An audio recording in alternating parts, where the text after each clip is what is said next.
जो दिल में आया करो। जब से तुम्हें अपने दिल की बात कही है ना, बड़ा हल्का हल्का सा फील करा, हल्का हल्का सा। तुम बाज नहीं आने वाले।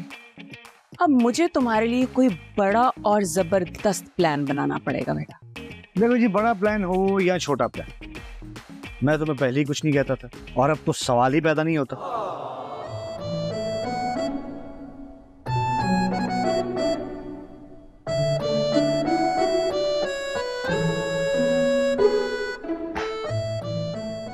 बैठो।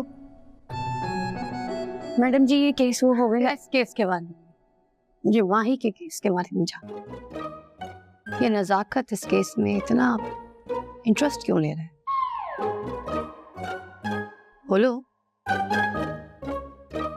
मुझे सब कुछ जानना है।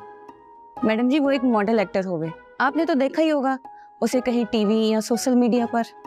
उसे कोई हरास करे से, इसीलिए आई थी थाने रिपोर्ट लिखाने।